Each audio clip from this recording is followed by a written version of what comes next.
At syempre mga kanyusik, bago tayo dumako sa ating mga issue at mga balita, narito po muna ang ating food for the soul and food for the spirit.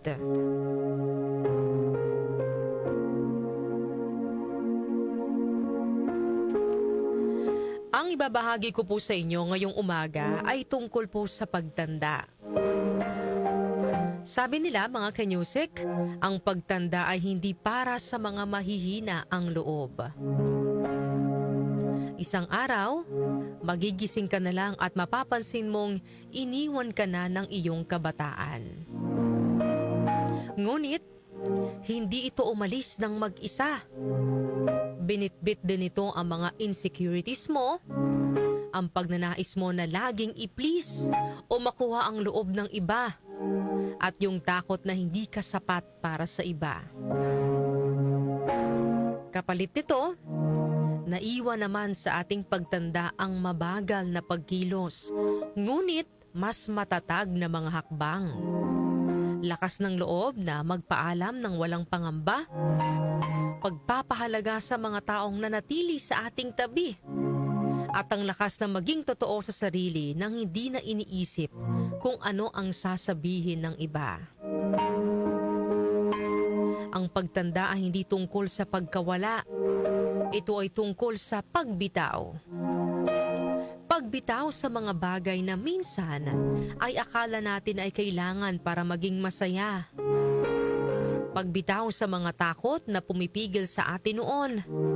At pagbitaw sa panghihinayang sa mga bagay na hindi na natin mababago.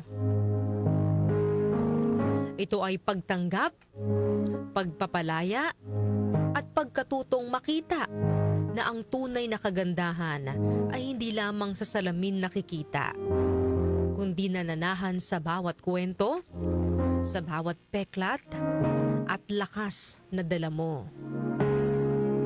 Ang pagtanda ay isang biyaya. Gamitin natin ito ng may dangal. May mga tao, mga kanyusik, na takot tumanda, di po ba?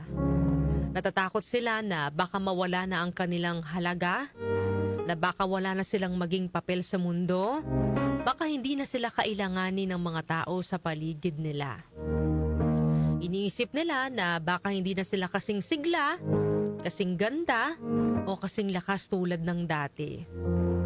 Pero ang totoo, ang pagtanda po ay hindi dapat katakutan. Ito ay patunay na marami ka ng pinagdaanan at marami ka ng natutunan. Hindi po ba mga kanyusik, ang mga matatanda ang laging takbuhan ng mga bata at laging hinihingian ng payo? Dahil kayo po, yung marami ng wisdom, marami ng aral na natutunan sa lahat ng pagsubok na dumaan po sa inyong buhay. Ang pagtanda ay regalo ng Panginoon. Hindi po lahat nabibigyan ng pagkakataong tumanda.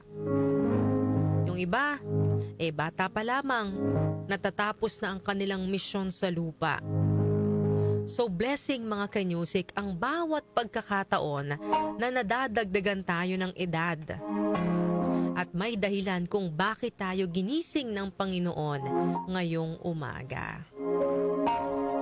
Ang bawat wrinkles, ang bawat kulubot ng balat, at bawat puting buhok na tumutubo sa atin ay marka po ng tapang, ng pagsusumikap natin sa buhay at mga pagsubok na lalagpasan natin.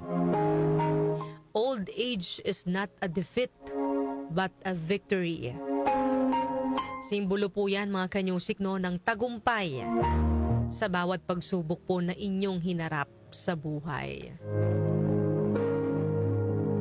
Sabi nga po sa Isaiah chapter 46 verse 4, "Even to your old age and gray hairs, I am He. I am He who will sustain you. I have made you and I will carry you. I will sustain you and I will rescue you."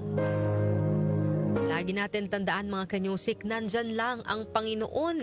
Hindi tayo iiwan kahit sa ating pagtanda. Kaya hindi tayo dapat matakot. Yan po ang ating Food for the Soul and Food for the Spirit ngayong araw po ng Wednesday.